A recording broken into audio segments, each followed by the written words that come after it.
Hi guys, welcome to my channel Ethical Harsh. So guys, इस video में हम एक और स्क्वायर पैटर्न करेंगे।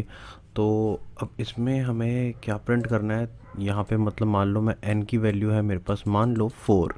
मतलब मैंने यूज़र से एक वैल्यू ली 4, तो हमारा कुछ पैटर्न ऐसा प्रिंट होना चाहिए 4321 4321 4321 एंड देन 4321। मतलब कि अगर n की वैल्यू 4 है तो पैटर्न में 4 रोज़ हैं, 1 2 3 4, और 4 ही कॉलम है। ये हमारा प्रिंट होना चाहिए। अगर मैं n की वैल्यू 5 लूँगा तो गाइस क्या प्रिंट होना चाहिए, तो पैटर्न 5 से शुरू होना चाहिए, 1 पे ख़त्म होना चाहिए, और ऐसे कितनी रोज़ होनी चाहिए, 5 रोज़ होनी चाहिए और 5 कॉलम होनी चाहिए।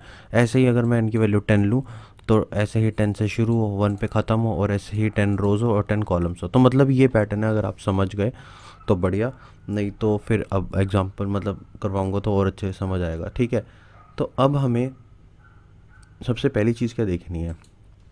तो गाइज़, मैंने आपको हमेशा पैटर्न जब मैंने स्टार्ट करवाए थे तो आपको बताया था कि 3 चीज़ें याद रखनी है, तो उसी बेस पे हम सारे पैटर्न बनाएंगे। तो अब इसमें अगर हम देखें तो सबसे पहले मैंने आपको बताया था कि यहाँ से हम प्रिंट करवाना स्टार्ट करते हैं तो हमें 2 वाइल लूप की ज़रूरत पड़ेगी, इसमें 2 वाइल लगाने पड़ेंगे। और अगर पहली चीज़ हम देखें कि अगर n की वैल्यू 4 है तो सबसे पहले हम क्या देखते हैं, कितनी रोज़ हमें प्रिंट करानी है। तो अगर n की वैल्यू 4 है तो 4 रोज़ प्रिंट हो रही है, n की वैल्यू 5 है तो 5, n की वैल्यू 6 है तो 6। तो n की वैल्यू जितनी है उतनी हमें रोज़ प्रिंट करानी है, मतलब हमें n रोज़ प्रिंट करवानी है। अब आता है कॉलम। तो कितने कॉलम हमें प्रिंट करवाने हैं, तो अब मैंने कहा n की वैल्यू 4 है तो 4 ही कॉलम होने चाहिए, n की वैल्यू 10 डालेंगे तो 10 कॉलम होने चाहिए ना, तो n ही हमें कॉलम प्रिंट करवाना है। तो अब हमें पता चल गया कि n रोज़ प्रिंट करवानी है, n कॉलम प्रिंट करवाना है। अब बात यह आती है कि हमें प्रिंट करवाना क्या है। तो प्रिंट तो ये करवाना है ना, 4 फिर 3 फिर 2 फिर 1 ऐसे प्रिंट हो। तो इसके लिए थोड़ा सा लॉजिक लगाना पड़ेगा, थोड़ा सा दिमाग, तो वो हम अब पैटर्न करेंगे तो समझ आएगा। ठीक है, तो सबसे पहले हमें पता है, हम एक यूज़र से इनपुट ले लेते हैं कि भाई जो भी इनपुट है वो हम यूज़र से ले लेंगे। ठीक है, एन में हमने उसको वेरिएबल में हमने उसको रख दिया, उस यूज़र ने 5 डाला 6 डाला जो मर्जी डाला हमने रख दिया। एक हमने आई ले लिया, आई ट्रेटर 1। आई हमारा रोज़ को रिप्रेजेंट कर रहा है यहाँ पे। ठीक है, मैं रोज़ को मान रहा हूँ आई, कि एक आई है 1 से शुरू होगा, 1 2 3 4। अब कब तक चलेगा, while I is less than equals to N, जब तक आई एन के बराबर नहीं आ जाता, या उससे कम, मतलब बराबर नहीं आ जाता, जब तक उसके इक्वल नहीं आ जाता। एन 4 है तो 1 से शुरू होगा, 1 2 3 4, मतलब कि 4 रोज प्रिंट होंगी। अगर एन 6 है तो 1 से शुरू होगा, 1 2 3 4 5 6, 6 रोज प्रिंट होगी। तब तक चलेगा ये। अब ये लूप क्या था कि ये लूप जो था ये तो सिंपली ऐसे चल रहा है, 1 2 3 4। अब पहला ये लूप स्टार्ट होगा तो हमें ये भी तो कॉलम वाला भी तो चलाना है, 1 2 3 4 इस टाइप में। तो उसके लिए हमें फिर एक और बनाना पड़ेगा। अब उसके लिए एक और, मतलब कि अब मैं एक जे लेता हूँ, जे को 1 से इनिशियलाइज़ कर देता हूँ, और जे मैं ये लगा लो कॉलम के लिए ले रहा हूँ कि 1 से शुरू होगा, कहाँ तक चलेगा। अब ये तो आप खुद समझ ही सकते हो कि जे शुरू होगा और कहाँ तक चलेगा। अगर कॉलम हमारे कितने प्रिंट होने थे, एन तक, एन तक चलेगा। तो ठीक है, हमने एन तक चलाया, जे 1 से स्टार्ट हुआ, 1 2 3 4। अगर एन की वैल्यू 4 है तो एन की वैल्यू 5 है तो 5 रोज़ प्रिंट होंगी और 5 ही कॉलम प्रिंट होंगे, मतलब कि एन तक चलेगा। हमें प्रिंट क्या करवाना है, प्रिंट क्या करवाना है वो देखते हैं, लेकिन हम यहाँ पे एंड यूज़ करते हैं। क्यों यूज़ किया, क्योंकि आपको पता है कि बाय डिफ़ॉल्ट प्रिंट क्या करते हैं न्यू लाइन में। कैसे, अगर जैसे मान लो कि हम हमारा 4 वो 3 2 1 वाला पैटर्न जो मैंने बनाया वो पता है कैसे प्रिंट होगा। अगर मैंने एंड ना लगाया तो 4 3 2 1 4 3 2 1 इस हिसाब से प्रिंट होगा। मतलब कि प्रिंट फंक्शन क्या कर रहा है, हर बार न्यू लाइन दे देगा, कि हर बार भाई न्यू लाइन में तुम वो होते जाओ। तो ये एंड फंक्शन क्या करेगा, ये 4 प्रिंट करेगा, स्पेस देगा, 3 प्रिंट करेगा, 2 प्रिंट करेगा, 1 प्रिंट करेगा, फिर न्यू लाइन देगा। वो न्यू लाइन कहाँ पे होगा, न्यू लाइन के लिए हमें आगे डिफाइन करना पड़ेगा, लेकिन ये हर एक डिजिट को न्यू लाइन नहीं दे देगा फिर, इसलिए ये एंड हमने यहाँ पे लगाया है। प्रिंट क्या करना है वो मैं यहाँ पे लिखूँगा कोमा से पहले, लेकिन उसके आगे की चीज़ें कंप्लीट कर देते हैं। अब हमने मान लो कि प्रिंट भी हमने पता चल गया क्या करना है, लेकिन अब हमें आइट्रेट तो करना पड़ेगा ना कि एक आगे तो बढ़ जाए, क्योंकि जे की वैल्यू 1 पे थोड़ी रहेगी, जे की वैल्यू तो आगे बढ़ानी है 1, फिर 2, फिर 3, फिर 4। तो जे इक्वल्स टू जे प्लस 1, तो जे 1 है तो अगली बार जे 2 होगा, फिर अगली बार जे 3 होगा, अगली बार जे 4 होगा, इस हिसाब से चलेगा। अब हमने यहाँ पे जे की वैल्यू तो बढ़ा दी। अब यहाँ पे हम प्रिंट फंक्शन लगाएंगे, क्यों? क्योंकि हमें लाइन चेंज करनी है। गाइस ये सारा मैं समझा चुका हूँ अपने पहले वाले पैटर्न में, फिर भी मैं आपको एक बार ऐसे ही शॉर्ट में समझा रहा हूँ। और आई की वैल्यू हमें बढ़ानी पड़ेगी।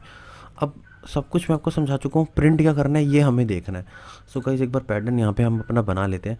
पैटर्न था 4 3 2 1। अगर एन की वैल्यू 4 है तो, और यही सेम इस लाइन में, और यही सेम इस लाइन में। अब गाइस प्रिंट करना है, मुझे ये पता चल रहा है कि एन से शुरू हो रहा है, एन 4 डाला तो 4 से शुरू हो रहा है। तो अगर मैं यहाँ पे लिखूँ एन, मतलब कि एन से शुरू हो रहा है माइनस जे, क्योंकि हर बार कॉलम में चेंज हो रहा है 4, फिर सेकंड कॉलम में 3 हो रहा है, तो मतलब एन माइनस जे करूँ तो क्या प्रिंट होता है। अगर मैं ये चीज़ देखूँ तो, कि मैंने यहाँ पे लिखा कि प्रिंट करना है एन माइनस जे। अब मैं क्या करता हूँ, इसको एक बार रन करके देखता हूँ, और मैं यहाँ पे डालता हूँ 4। तो अब देखेंगे तो ये तो 3210 3210 मतलब अगर आप देखोगे कुछ आपको गड़बड़ लग रही होगी कि हर बार क्या कर रहा है, आई 1 पे शुरू हुआ, ठीक है, ठीक है, आई कब तक चलेगा, एन तक, मतलब कि 1 2 3 4 4 बार आई चलेगा, मतलब यहाँ से 1 2 3 4, ये पता चल गया कि आई चलेगा। लेकिन अभी आई 1 पे है, आई 1 पे है तो जे भी 1 पे आ गया, आई 1 है, ठीक है, ड्राई रन कर रहे हैं हम, ठीक है, आई 1 है और जे भी हमारा 1 है। एक बार आई के लिए जे कितनी बार चलेगा, 4 बार, मतलब कि एन हमने 4 डाला है तो 1 2 3 4, तो आई अभी 1 है तो जे 1 है, तो जे कितनी बार चलेगा, 4 बार, क्योंकि j is less than equals to n है। Print n minus j. अब एन कितना था, एन था गाइज हमारा 4, और जे कितना है, जे है 1, तो एन माइनस जे कितना हो गया 3, यहाँ पे उसने प्रिंट कर दिया 3। फिर उसके बाद जे की वैल्यू हो गई एक और बढ़ गई, मतलब जे 2 हो गया, तो फिर एन माइनस जे कितना हो गया, 4 माइनस 2 2। फिर जे की वैल्यू बढ़ गई यहाँ पे, तो 3 हो गई, तो जे की वैल्यू फिर कितना हो गया, 4 माइनस 3 1, तो यहाँ पे 1 आ गया। ऐसे ही फिर जे की वैल्यू बढ़ गई तो 4 माइनस 4 हो गया, अब जे की वैल्यू 4 हो गई तो 4 माइनस 4 हो गया 0, तो प्रिंट हो गया 3210। अब 3210 प्रिंट हुआ तो ये लूप टर्मिनेट हो जाएगा, क्योंकि ये कब तक चलना है, जब तक जे की वैल्यू एन के इक्वल है तब तक चलेगा। अब भाई मतलब या छोटी हो या इक्वल हो तब तक, तो 4 इक्वल्स टू 4 हो गया, लेकिन 4 is less than equals to 5 है, नहीं है, क्योंकि यही चीज़ तो वो ये कह रहा है कि जे जैसे ही अगर उसके छोटा है और उसके इक्वल नहीं आ जाता तब तक चला लो ये लूप, जैसे ही उससे बड़ा होगा ना जे, सॉरी ये 5 इधर आना है और एन इधर आना है 4, तो बस आप समझ जाओ कि 5 is less than equals to 4 है, नहीं है, क्योंकि 5 छोटा नहीं है ना ही उस 4 के इक्वल है, 5 बड़ा है, तो ये लूप टर्मिनेट हो जाएगा। अब आया प्रिंट फंक्शन। प्रिंट फंक्शन मैंने यहाँ पे इसलिए लिखा क्योंकि इसने कर दिया न्यू लाइन। अब एक बार ये प्रिंट हुआ, अब आया न्यू लाइन, और आई क्या हो गया, आई आइटरेट हो गया 1 से, आई 1 था, आई में 1 और ऐड कर दिया, आई का क्या हो गया, आई हो गया 2, आई अब आई हो चुका है 2, आई 1 था आई 2 हो गया। फिर 2 के लिए लूप चलेगा जे 1 2 3 4, मतलब 4 जे चलेंगे, तो फिर से जे में क्या प्रिंट होगा, 3210। ऐसे ही आई के लिए, आई 3 के लिए लूप चलेगा तो ऐसे प्रिंट होगा।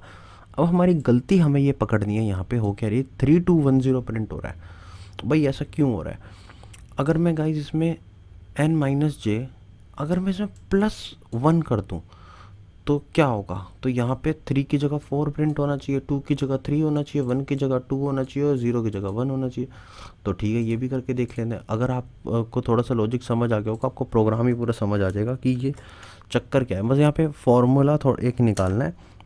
अब मैं 4 के लिए करूँगा तो आप देखोगे 4 3 2 1 हमारा पैटर्न प्रिंट हो गया। और अब यहाँ पे आप कुछ भी डाल सकते हो, जैसे मैं 10 के लिए डालूँगा, 10 वैल्यू डाली तो 10 9 8 7 6, यहाँ पे स्पेस नहीं आ रहा तो इसको यहाँ पे स्पेस कर दो, एंड के इसमें स्पेस चाहिए हमें, तो मैं फिर से 10 के लिए डालता हूँ, तो आप देखोगे 10 9 8 7 6 5 4 1, 10 ही कॉलम है और 10 ही रोज़ है और 10 ही कॉलम है। आप देखोगे तो आप चाहे इसमें 15 20 जो मर्जी वैल्यू डाल के देख लो, तो इस हिसाब से ये प्रिंट होगा। तो ऐसे पैटर्न प्रिंट होते हैं गाइस। और अगर आपका कोई डाउट हो आप कमेंट सेक्शन में पूछो और इसको ड्राई रन ज़रूर करके देखना, तब भी आपके कॉन्सेप्ट क्लियर होंगे। हम पैटर्न्स तो बहुत करेंगे और आगे और भी चीज़ें करेंगे, लेकिन आपको ड्राई रन करना ही पड़ेगा, क्योंकि अगर आपको सीखना है तो। Thanks for watching my video. Please subscribe my channel for more videos and press bell icon button for new notification.